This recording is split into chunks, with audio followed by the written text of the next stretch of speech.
रोज की दो चाय बनाएं और दही बनाएं। हेलो दोस्तों, तो कैसे हैं आप सब। तो आज हम पढ़ने वाले हैं एक मजेदार कविता जो कि ली गई है आपकी पुस्तक रिमझिम कक्षा 3 एनसीईआरटी की पृष्ठ संख्या 134 से। तो जल्दी से निकालिए अपनी पुस्तक और खोलिए पृष्ठ संख्या 134। तो जो कविता आज हम पढ़ने वाले हैं वह है नाना नानी के नाम। जी हाँ, नाना नानी के नाम। उधम करूं पर रोक न एक, तनिक किसी की टोक न एक। झिलमिल करती बाग में घाम, सुबह सुनहरी चहके शाम। गर्मी की ये सभी छुट्टियां, नाना नानी जी के नाम।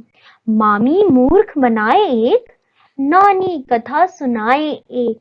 दिन भर गपशप और आराम, मम्मी जी का बस यह काम। गर्मी की ये सभी छुट्टियां, नाना नानी जी के नाम।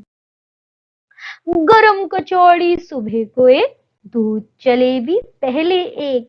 थोड़े जामुन ज्यादा आम, काले काले पीत ललाम।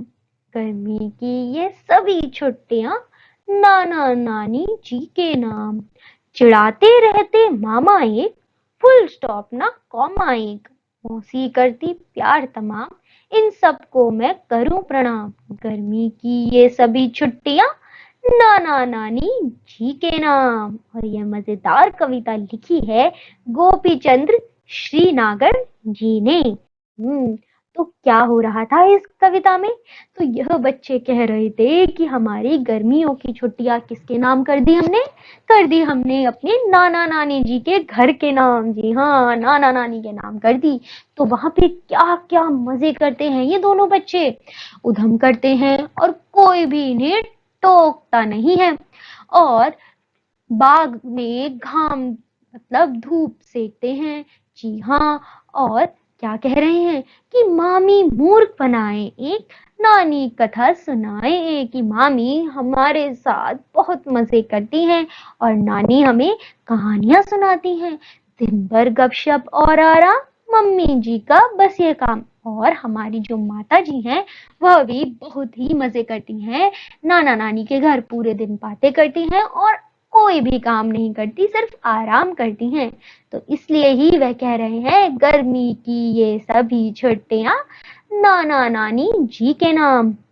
गरम कचौड़ी सुबह को एक, दूध जलेबी पहले एक। थोड़े जामुन ज्यादा आम, काले पीले पीत ललाम। गर्मी की ये सभी छुट्टियां, नाना नानी जी के नाम। तो वही क्या कह रहे हैं कि हमें क्या क्या खाने को मिलता है, मजेदार मजेदार स्वादिष्ट स्वादिष्ट चीजें, जैसे कि गरम कचौड़ी, दूध जलेबी, अरे वाह, जामुन, आम। और क्या क्या मिलता है खाने को। देखो देखो, ये रही जलेबियां, ये रही कचौड़ियां, इतनी सारी चीजें मिलती हैं इन लोगों को खाने के लिए। तभी तो कह रहे हैं वह कि गर्मी की ये सभी छुट्टियां, नाना नानी जी के नाम। चिढ़ाते रहते मामा एक, फुल स्टॉप ना कॉमा एक। मौसी करती प्यार तमाम, इन सबको मैं करूं प्रणाम। गर्मी की ये सभी छुट्टियां, नाना नानी जी के नाम। तो वो क्या कह रहे हैं कि मामा हमें बड़ा परेशान करते हैं, मतलब हमें खेल खेल में चिढ़ाते रहते हैं।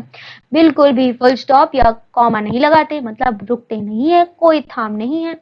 और हमसे मौसी बहुत प्यार करती हैं और इन सबको, नाना नानी को, मामी को, मामा को और मेरी मौसी को मैं प्रणाम करते हैं। और क्या कहते हैं कि हमारी जो गर्मियों की छुट्टियां हैं वह आप ही के नाम है, हम हमेशा यहीं आएंगे। और इस कविता के कवि हैं गोपी चंद्र श्रीनगर। तो चलिए ढूंढते हैं अब कुछ तुकांत शब्द जो कि हैं इस कविता में छुपे हुए। तो क्या आप घाम से कोई तुकांत शब्द ढूंढ सकते हैं। अब आज हम घाम शब्द के तुकांत शब्द ही ढूंढेंगे। तो तो घाम, म से खत्म होने वाले शब्द होंगे घाम के तुकांत शब्द। तो पहला होगा शाम, घाम शाम। देखिए, जो स्वर अंत हो रहा है वह बिल्कुल ही एक जैसा है ना, म और म तो यह दोनों हैं एक दूसरे के तुकान शब्द। अब आते हैं यहाँ पर। तो यहाँ पर कौन से तुकान शब्द हैं जो कि घाम और शाम के साथ होंगे? वो है आराम। जी हाँ, आराम। फिर है काम।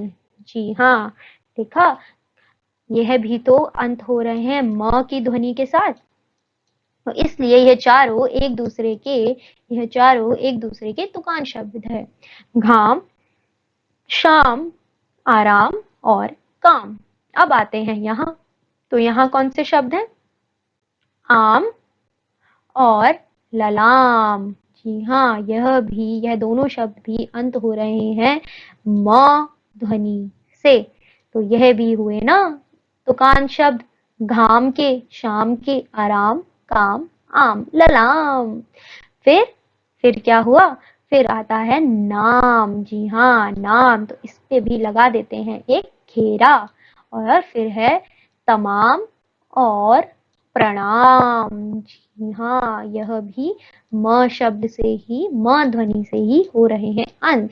तो इसलिए जो भी शब्द अभी आपको लाल लाल घेरों में दिख रहे हैं वह सारे ही एक दूसरे के तुकान शब्द है।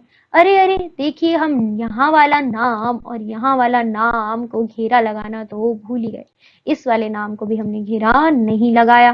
तो यह भी तो म से ही अंत हो रहे हैं ना, तो इसलिए यह भी है तुकांत शब्द। यह सारे ही जितने भी आपको लाल लाल घेरों में शब्द दिख रहे हैं वह एक दूसरे के तुकांत शब्द हैं। तो चलिए पढ़ते हैं एक बार। घाम, शाम, नाम, आराम, काम, नाम, आम, ललाम, नाम, तमाम, प्रणाम और नाम। जी हाँ, यह सारे ही हैं एक दूसरे के तुकान शब्द। अब आपको क्या करना है? अब आपको भी इनके और तुकान शब्द बनाने हैं और अपनी लिखने हैं कॉपियों में। तो चलिए मिलते हैं अगली बार, और यह कविता अपने नाना नानी जी को जरूर सुनाइएगा।